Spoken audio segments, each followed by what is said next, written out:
everyone. I'm sure you're wondering, where the hell have I been? Trust me. I filmed an episode and I hated it. Of course, you know me. Because as soon as I ended it, I was like, you know what? I didn't even do this episode a justice. I didn't get deep enough. I didn't get real enough. And if you know me, I'm going to speak my piece.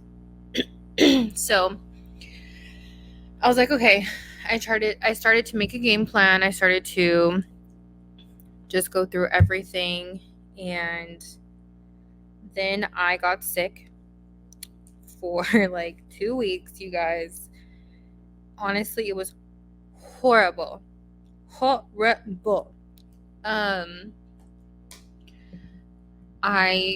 was so lethargic.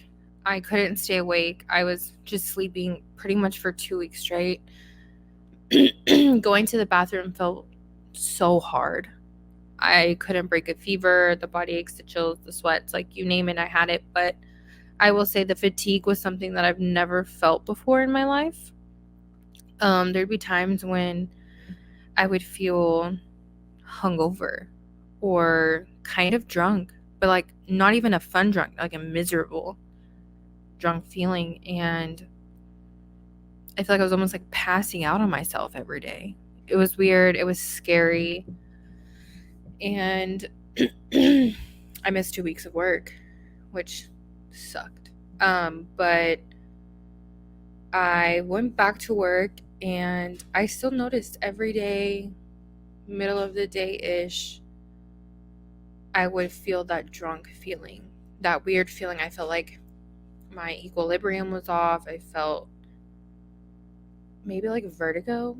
I feel like that's maybe what somebody would say it was like.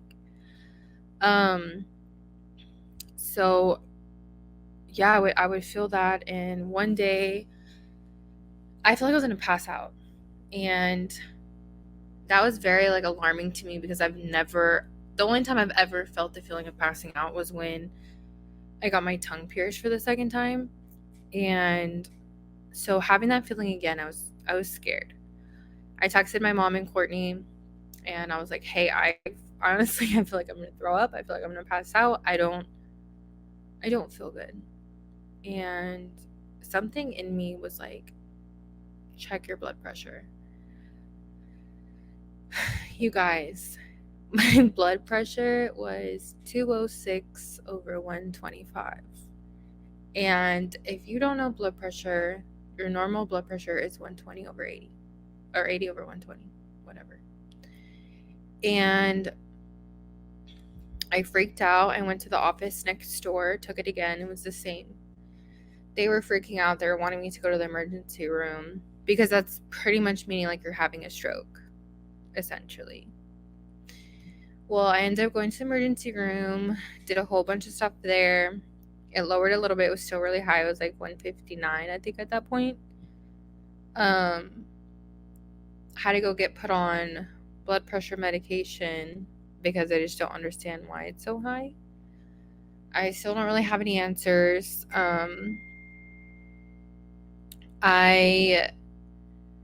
What's it called? Sorry, I got a text message. I started reading it. But yeah, so I've been doing that. I've been just trying to take care of my body, give my body rest, listen to my body. It's been hard because I feel like I don't know my body right now. And that's very uncomfortable because I don't feel one with myself still. But anyways, that's just where I've been. Okay, I've just been borderline dying. But it's fine. If that's what's supposed to be, that's what's supposed to be. But anyways, so many of you have been loving all the episodes, and I'm so happy, you guys. I'm so happy being able to film with my sister. Was so much fun. I wish we could have kept going. I just stopped it because I was like, okay, I want to talk now without the camera. And but we hear you guys, and we will definitely do it time and time again. We're already planning the next one, so don't worry, it'll be coming probably season 2 for sure. I love it. I love hearing the feedback. I love hearing people who I never thought would listen. I never thought I would get 1,800 views on TikTok. Like, what the heck is that? Friggin' crazy. So I really do appreciate it. I really appreciate the people who reach out for topics or things that you would like to hear my opinion on. That really means a lot, and I'm super honored. And I actually made a text now, like not text now, Google, like a text number. So if you guys like want to text me any questions or anything like for me to film about, I'm super excited about. Jonathan and I have been talking about it. So we're hoping to get that launched here really soon. So be on the lookout for that. But I think my biggest question from my solo episode was how to get back up, how to start your life over again. And I know I touched on it the first episode, but I think it's really important to maybe hit it again just a little bit. I think the biggest thing with this is if I could go back, you guys, like, okay, boom, moment you get cheated on. Boom, what do? What happens? You're freaking the fuck out. Excuse my language. You are freaking out. You're panicking. Your heart is thumping. You feel like everyone can hear it. You are sick to your stomach. You are just a million things. And just know, in that moment, girl, be quiet. Be quiet. Shut up. You need to, if you find it on a phone, get all the evidence you need. Do not say a thing. Whenever you witness it in person, shut up and walk away. I don't know, just shut up for a second. Seriously. Take a step back, because in that moment, all you want to do is charge forward. You want to be mad, be pissed off, scream and yell and be like, why are you doing this to me? Why are you lying to me? I knew this was happening, maybe. Or, oh my God, how could you hurt me? Or, I thought you loved me. Or whatever it is that you think. It doesn't matter anymore. It does not matter anymore. You need to dismiss yourself. If you can leave, leave. Go away. Don't even argue with them. Don't do anything but leave. I mean, don't take petty things. Take what you need and go. They're just things. It was something that my dad told me when I was going through my divorce, and this person would literally argue with me over all of these things. And it never made sense to me, because I gave her literally everything. Everything. I gave her everything. I got maybe 10 things from those things. And then I got in trouble for that. I got mad. It was a whole thing. It doesn't even matter. But it's like, if I did fight for those 10 things, I'm not going to lie, but I shouldn't have. I should have said, take it all. You want it all, take it all. Give them whatever they want. They are things, you can replace them. Because at the end of the day, what do they care about? The things. They don't care about you. They're not caring about you when they're arguing with you over things. Look at what just happened. They're picking things over your whole relationship. That's petty. That's narcissism, honestly. Yeah, so just take a step back. Don't blow them up. Don't anything. If you have the evidence, you can either, 1, send it to them so they know what you have, or 2, keep it. But just leave them and say, you know what you did. You know what you did. Because at the end of the day, you are the prize. They fumbled. their bag. As much as they think the grass is going to be greener on the other side, they all come back. They all come back, and they all come back crying. That's okay. That's okay. But it's also so important that you stand strong. Stand on your morals and your grounds and your beliefs. It doesn't matter if you've been together for years or not. Look at yourself. What do you deserve? And I think also too, a thing is to know all in the same breath is, and it's going to sound very contradicting, but if you decide to go back, I'm nobody to tell you not to. If you decide to go back, then you really need to shut up. You cannot go out here running to your friends and to your family and crying to everyone and then expect everyone not to have their hand in your relationship. You're involving them in your relationship. So therefore, they're going to start to feel an entitlement to know things about you in your relationship. Don't do it. Don't do it. Because me, in my personal experience, I told everyone I knew what was going on. I said I felt it. I feel it. I knew it. Everyone said I was crazy. Everyone said, how could I even think of such thing? How could I even entertain that? How this and never this and no and never and no and we know this person and blah, blah, blah, blah. Well, whenever I found the proof, it was like seeing color for the first time because I was just floored because I knew it. I knew I wasn't crazy. And so, yes, did I send it to a lot of people who call me crazy? I did. Was it the right thing to do? No. But I was pissed off and I wanted people, I wanted to feel validated and I didn't need it. I don't need it. I don't need anyone to know.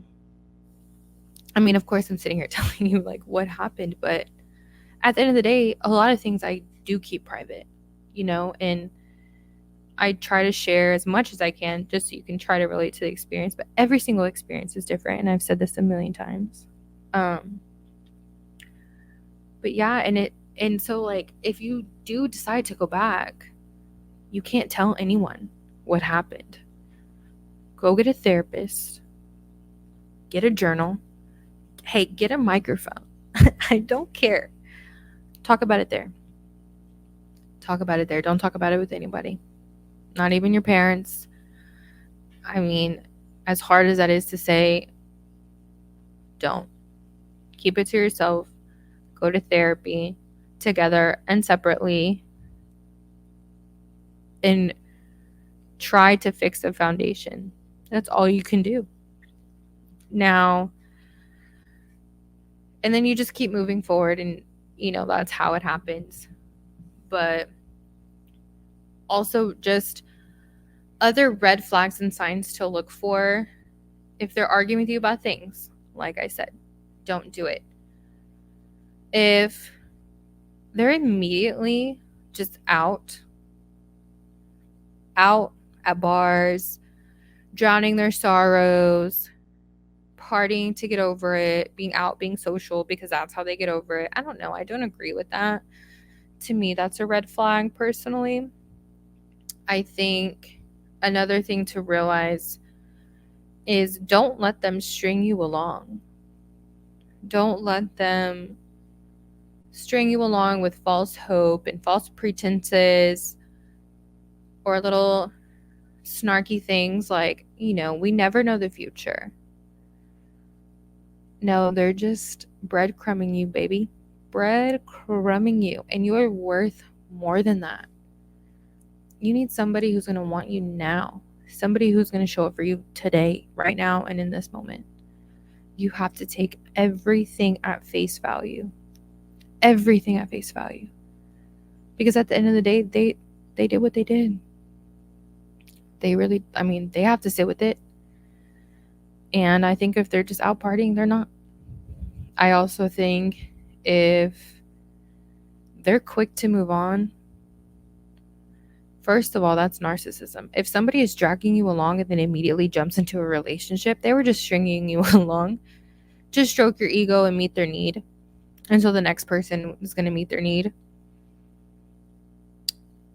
Don't fall for it. Don't fall for it. Don't go looking. Do not, literally unfollow them on everything. Ghost, ghost, ghost, ghost. They don't deserve to know you. They don't they lost their rights. They lost their privilege. Absolutely not. Cut it the F off, for real. If they move on quickly, they didn't really care. There was no care. There was no love, no value, no respect, nothing. And I know that it could hurt. I know that it could feel like, what did you do wrong? What could you have done better? What of this and what of that and what of this? I'm sorry. Yes, you probably could have done better in your relationship. But you never deserve to get cheated on. Physically, emotionally, whatever. And I think too, if something's going on physically if they're cheating on you physically for a long time, oh no. No. Huge red flag. And if that happens, I'm sorry, but there's no reconciling anything. That person knew what they were doing and consistently did it over a period of time. You don't deserve that. You don't need that. That's not who, girl, respect yourself. Put yourself on a pedestal. And you know how everyone's like, know your worth and then multiply that. No, seriously. I can't stress it enough for you to understand that you are the prize. You are something that they lost. They lost out on you and what you had to offer. I think it's just so important to be strong. And everyone laughs at me and everyone says that this is my red flag. But there's a quote, okay? And it's in this book and it's called Where the Wildflowers Are. I think. Yeah, Where the Wildflowers Are. It's a movie now.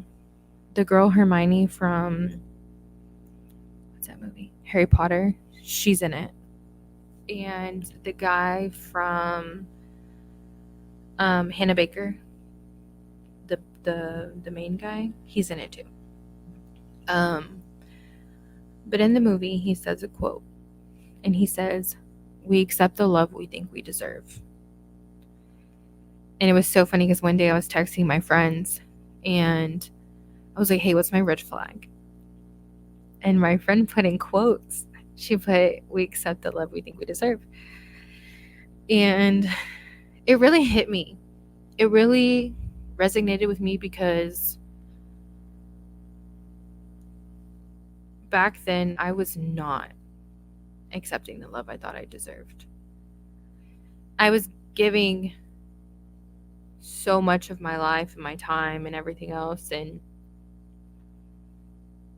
when it started not being reciprocated, I still gave it 10, gave it 100%, 100%. For what? I was not accepting the love I thought I deserved. I was not even getting hardly anything. And looking back at my actions and the way I went about things, it does suck.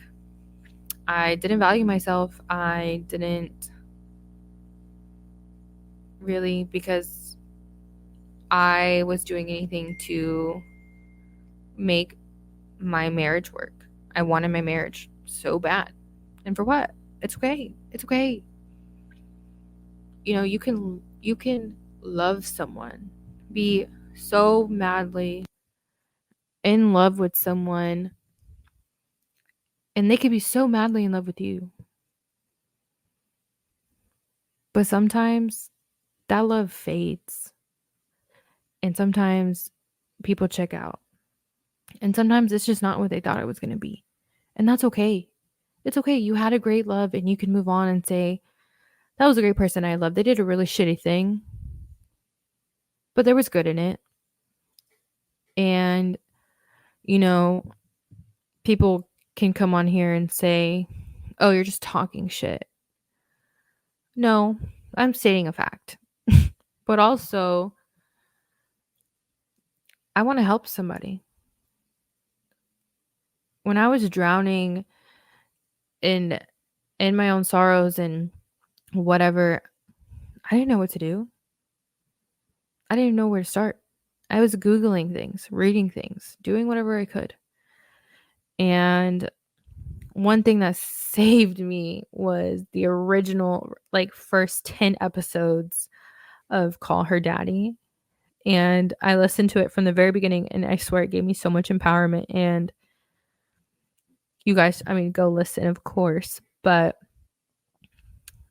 it helped me because I needed that. I needed that girl power. I needed that somebody to be like, you're the baddest bitch in the room.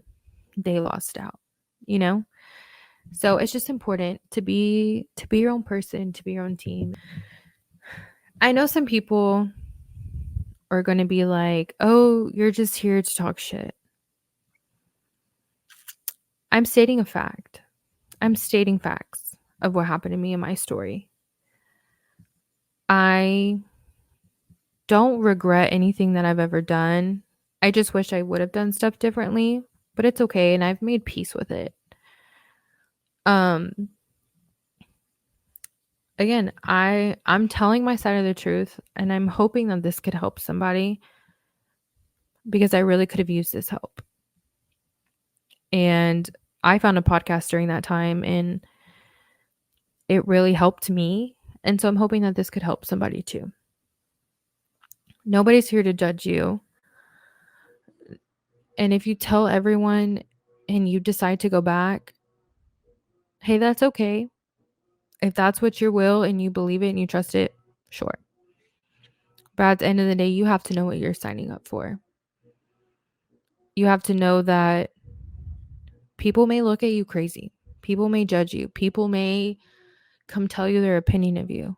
But you have to stand strong on your values and what you wanted and the choices that you made. I've seen people cheat, get back together, and have a thriving life, a thriving marriage, a thriving family. I've seen people who cheat and have the most toxic cycle and then randomly break it and then they're fine. Or keep that cycle and then end up absolutely hating each other. Or breaking up and then just never speaking again. Everything's different, but the choice is yours. And, you know, all I can say is just stay true to yourself. Stay true to your therapist. Don't be lying to her, because I feel like if you lie to your therapist, you need a new one. You're too friendly. But yeah, I think it's hard. You know, getting cheated on is hard. Getting broken up with is hard. Letting go of love is hard. Life is hard. I mean, that's the only way to put it. And I think whenever you push through it and you make a decision that you probably don't even want to make, it's going to make you 10 times stronger. And the love that you have for yourself is going to grow. And life is going to reward you. Because sometimes you can love somebody so much and just know that they don't deserve you. They can't even hold a candlelight to you. So it's okay that they're out of my life. It's okay that they're out of your life. It's okay that you never speak again. It's okay that you might run into them 10 years later and not even recognize them. Just think you don't know this person anymore. You can have an idea of the person that you made up in your head, but that's not them. You can wish all in the world about things going back, but they're not. They're not. And good things are coming. Good things are coming. I've said this once and I say it again. You know, it's weird sometimes to think I was once starting a life with somebody and now I'm starting over. But honestly, I love it. I'm falling in love again. I am trying to stay open and vulnerable when it's hard. It is hard. It is very hard. It's not very hard. It is hard to love again because you felt such a great love before that you know what could be the outcome and you know what could be the heartbreak.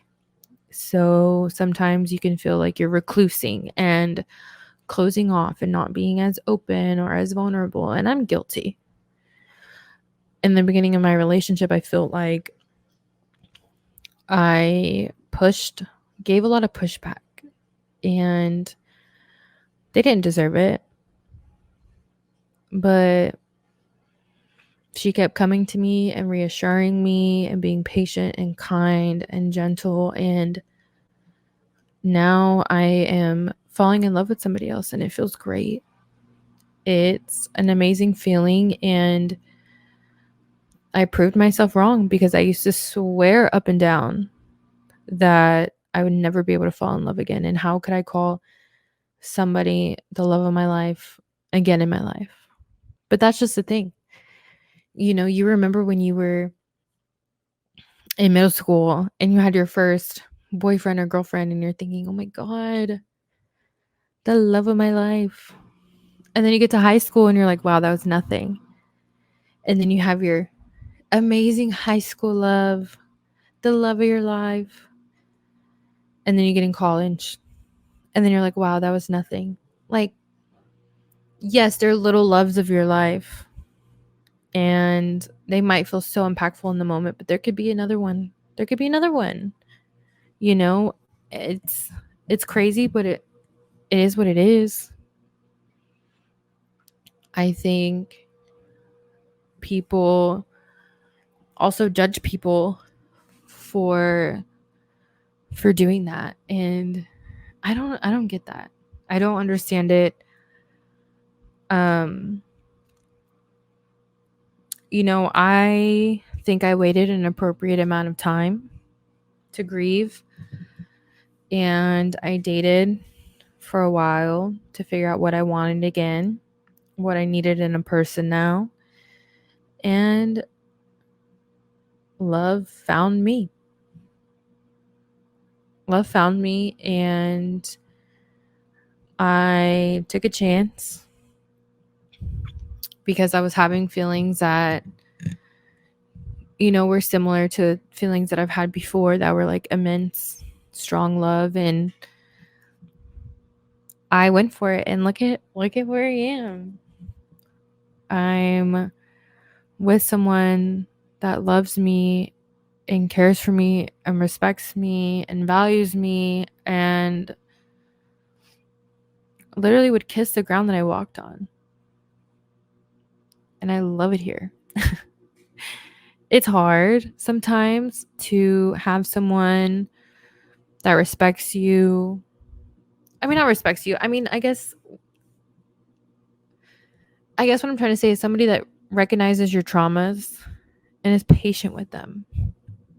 Somebody who knows about your past and does whatever they can to just acknowledge that for you. To say, hey, I know that this might trigger you. I'm just like communicating, blah, blah, blah, blah. Oh my God, thank you so much. And I feel like Courtney does that for me a lot. She knows the triggers that I had in my past relationship, and she hears me tenfold and caters to them. And I couldn't love her more for that. It's crazy. It's so crazy what life can bring and how life is. And just know that if your heart is broken, it will not be heartbroken for long. Get back up, girl. You're doing great. Um But yeah, I think that's all I wanted to talk about today. I feel really good about this episode, so I probably won't delete it. Hopefully by this next episode, I will have the text thing up. That way you guys can text in suggestions for me to talk about. I already have some more guests lined up, some more topics lined up. And I guess I should just tell you guys, because I've been out of the mix and I feel like y'all are like, WTF, where you been?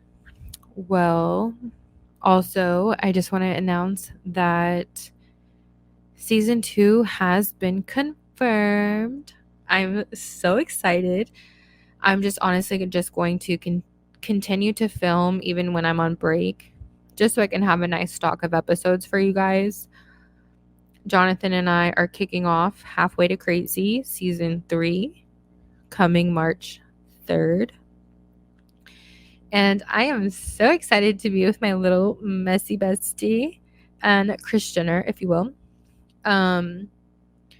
He has been working his butt off for us, and so I seriously can't wait to see what we have in store for season 3. We have meetings coming up just to like line out the season.